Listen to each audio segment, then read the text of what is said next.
Hey guys, how are you? Today we are going to learn another essay of Francis Bacon, in which I will try to explain the wisdom of Francis Bacon line by line. And today's topic is of wisdom for a man's self. And this video is going to be in both versions. One is in Urdu and Hindi version, and the second will be in English version, because I have following from around the world, and my students, my followers, they ask me to make videos in both versions. So Hindi and Urdu version is for Pakistan, India and Bangladesh, the people who can understand these languages, and universally I'm targeting around the world, and that is why I'm making videos in English. So my all of videos I will try my level best to make in both versions, so you can click to the Hindi and Urdu version if you do not understand English, and you can go for English version if you do want to listen this video now. So let's start our topic. So I will upload both of the videos, then do watch. Like other essays of Francis Bacon, this is also one of the famous essays, and in which we get wisdom of Francis Bacon, how he makes us understand about the nature of the people, especially men in power, especially men in offices, and men who do greater wrongs to the nation and to the people. Francis Bacon says, "An ant is a wise creature for itself, but it is a shrewd thing in an orchard or garden." He says that an ant is a wonderful creature. It follows a discipline, it follows a king or queen, and it works in discipline. So it's a good thing that she follows, or it follows simply the greater things of discipline. But when it comes to garden or an orchard, it destroys it. So see the difference. It is a wise creature, but it also does destruction. And certainly men that are great lovers of themselves waste the public. And like it or like her, the men who are self-lovers, they destroy public. Divide with reason between self-love and society, and so be true to thyself, as though be not false to the others, especially to thy king and country. Now people who are true to themselves, who are true to themselves, who understand themselves, and who are true to their country and kings, they do serve public. But opposite to it, people who are self-lovers actually destroy all things around us. It is a poor center of man's actions himself, it is right earth, for that only stands fast upon his own center, whereas all things that have affinity with the heavens more upon the center of another, which they benefit. Now Bacon says that it is a poor center of man's actions. Men do not perform actions like earth. Now he's using a word, it is right earth. It is right earth means earth, here's a particular place, a center in the universe. So it is followed by some other planets, some other heavenly creatures. So when it places itself into the center, means a point of its duty, so it benefits all things around, and it gets benefits of the other things, like it gets the benefit from the sun, from the moon, and from the other planets as well. This is how Bacon tries to explain the work of wisdom and the people who are not self-lovers. And then he says, "The referring of all to a man's self is more tolerable in a sovereign prince, because themselves are not only themselves, but their good and evil is the peril of their public fortune." Now Bacon says that self-love is not good for the servants. Servant means officers, people on great positions, but it can be proved as good quality for kings, for rulers, because their life is not a private subject, but their doings are directly affecting to the public. If they are in good condition, if they are enjoying their life, then they can benefit to the public. They can think of progressive society, and then their decisions will directly affect the goodwill of public, and it will work for the goodwill of public. If they are badly affected, barely targeted means they just gather themselves in bad moods, bad things, then definitely people are going to suffer. So they should be self-lovers. It is for their good fortune. Like there is example of Shah Jahan. I'm giving it example for your understanding. Shah Jahan was lover of architecture. Then the extra money of his estate he spent on the architecture, and he made Indian golden age in his rules. And what we are watching today, India, Taj Mahal is one of the 7 wonders of the world. So this is how Bacon tries to explain. Okay, and then he says, but it is a disparate evil in a servant to a prince or a citizen in a republic. But this quality becomes a disquality when it comes for the government servants or the political representatives. For whatsoever affairs pass such a man's hands, he crooketh them to his own ends, which must needs be often eccentric to the ends of his master or estate. Means government servants, civil servants, or men in power, if they are self-lovers, they divert the decisions of their masters and they use the name of their masters in their own benefit.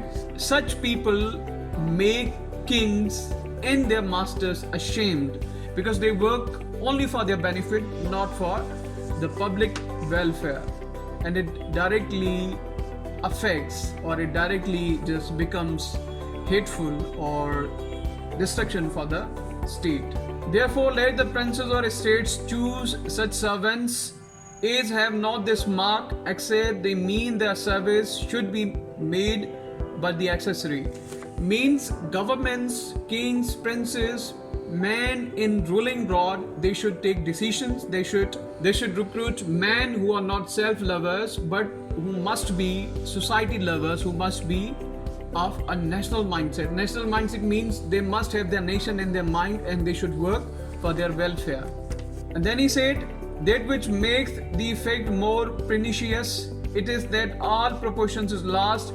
It were disproportion enough for the servant's good to be preferred before a master's, but yet it is a greater extreme when a little good of the servant shall carry things against a greater good of the masters.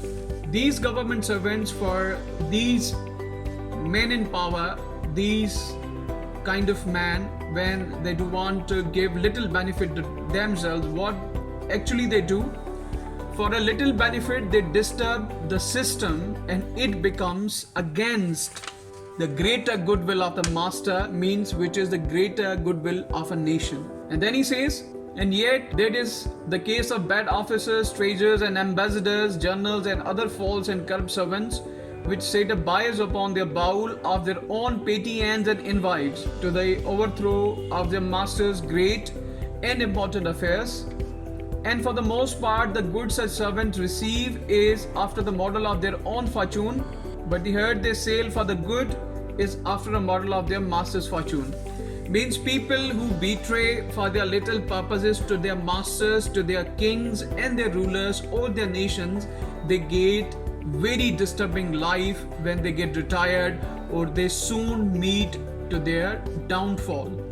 This is what Bacon wants to say. And apart from it, the good servants who have been giving their lives and they do not get anything from the other resources, from the negative resources, they get lots of respect and their end is very good. So everyone should be good servant, good government servant, or good public representative. And then he says, and certainly it is the nature of extreme self-lovers is they will set an house on fire, and it were but to roast their eggs. Means for little benefit that they can even fire a house and they will just make their own things done, and from the fire of a burning house they will roast their own eggs. Means they will make their food. They do not try to help them, but they will get their own benefits. And yet these men many times hold credit with the masters, because their study is but to please them and profit themselves and for either respect, and they will abandon the good of their affairs. Here Francis Bacon says that Actually, these men have two qualities. One, they are masters of flattery, means they are experts at doing flattery.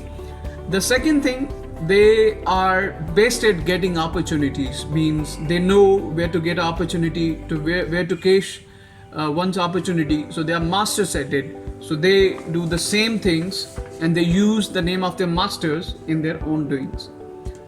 And here are some other examples. Wisdom for a man's self is in many branches thereof a depraved thing. It is a wisdom of raids that will be sure to leave a house somewhat before it fall. It is a wisdom of the fox that thrusts out a badger who digged and made a room for him. It is a wisdom of crocodiles that shed tears when they would devour. Francis Bacon is giving examples like when raids decide to leave a house, surely they have decided to leave a house before it falls upon them. They lived in a house, they destroyed it completely. Now when it is about to fall, now they are leaving that house. So these people have same mindset and same psychology. This is what they will do with the country and nation. And then he gave example of a fox. A fox appears for hunting a badger when a badger is planning to build a home for him. When a badger is planning to build a home for it, then it is hunted. So crocodile tears is very similar example and very easy example you will understand by this word. And then we have the last paragraph. This is concluding one. But that which especially to be noted is that those which Cicero says in Pompey are sui amens sine rivali are many times unfortunate, and whereas they have all their time sacrificed to themselves, they become in the end themselves sacrifices to the inconstancy of fortune, whose wings they thought by their self-wisdom to have pioneered. People who are self-lovers or who work just for their benefits, they do meet with a tragic end. He gave example is Cicero says that there was a general Pompey. He was a Roman general and he fought with Julius Caesar. He lost it and then he was defeated in Egypt. So he made an end of his life, an end of his fortune.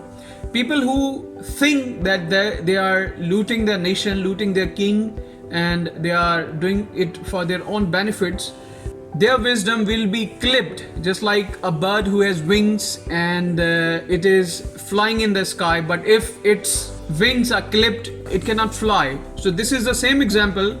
People with such mindset, in the end, they do become like that. They do not have any future. This is a piece of advice for those people who are looting the nation, who are looting their society, who are self-lovers. They do not have anything to do with their fortune. If they do this, they will play with their own fortune and their name in history will be taken not with the honor but with disrespect. So I hope that you have got all these things which were in this famous essay of Francis Bacon, and you will understand what really Francis Bacon meant. Thank you so much.